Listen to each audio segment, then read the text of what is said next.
আসসালামু আলাইকুম সুপ্রিয় দর্শক, আগামী 12ই ফেব্রুয়ারি আসন্ন জাতীয় সংসদ নির্বাচনের দিন ধার্য করা হয়েছে।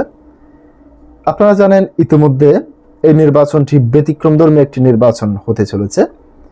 সেটি হচ্ছে, আপনারা জানেন, অন্যান্য গতানুগতিক যেই জাতীয় সংসদ নির্বাচনগুলি অনুষ্ঠিত হতো, সেই জাতীয় সংসদ নির্বাচনগুলিতে আমরা যে বিষয়টি লক্ষ্য করতাম, শুধু আমরা একটি মাত্র ভোট দিতাম ধানের শীষ, নৌকা কিংবা অন্যান্য প্রার্থীকে। কিন্তু এবারে এই সুযোগের পাশাপাশি আরো একটি ভোট দিতে হচ্ছে, সেটি হচ্ছে গণভোট। প্রিয় দর্শক, এই গণভোট দেওয়ার পরে গণভোট যেহেতু আপনারা জানেন 5ই আগস্ট শেখ হাসিনা সরকার ক্ষমতা থেকে অপসারিত হওয়ার পর অন্তর্বর্তী সরকার ক্ষমতায় আসার পরপরই আমরা দেখতে পেয়েছি প্রায় বেশ কয়েকটি সংস্কার কমিশন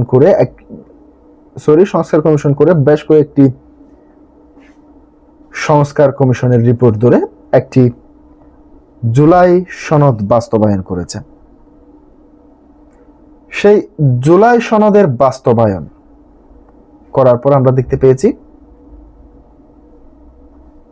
যেভাবে সেইখানে কিছু বিষয় অ্যাড করা হয়েছে, যেমন নোট অফ ডিসেন্ট দেওয়ার সুযোগ থাকলেও সে সমস্ত বিষয়গুলিতে, যেমন যে সমস্ত বিষয় সবগুলো দল ঐক্যমত্য ছিল, সে সমস্ত বিষয়ে নোট অফ ডিসেন্ট দেওয়ার সুযোগ ছিল।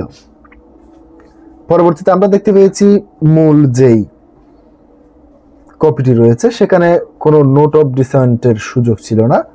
এরপর থেকে শুরু হয় বিএনপি এবং জামাতের মধ্যে মতপার্থক্য। বিএনপি চাই জুলাই সনদের পরিপূর্ণ বাস্তবায়ন, জামাত ইসলামী চাই জুলাই সনদের পরিপূর্ণ বাস্তবায়ন, আর বিএনপি চাই এখানে কিছু সংস্কার করতে। মূলত সেই বিষয়টিকে কেন্দ্র করে শেষ পর্যন্ত গণভোটের পর্যায়ে পৌঁছায় দেশ। সিদ্ধান্ত নেওয়া হয় গণভোটের আয়োজন করা হবে এবং গণভোটের জন্য সমগ্র প্রস্তুতিও সম্পন্ন করা হয়েছে ইতিমধ্যে। যে ব্যক্তি নির্বাচন আয়োজন করবে কিংবা যে রাষ্ট্র নির্বাচন কেউ আয়োজন করবে অথবা যে সরকারি নির্বাচন আয়োজন করবে,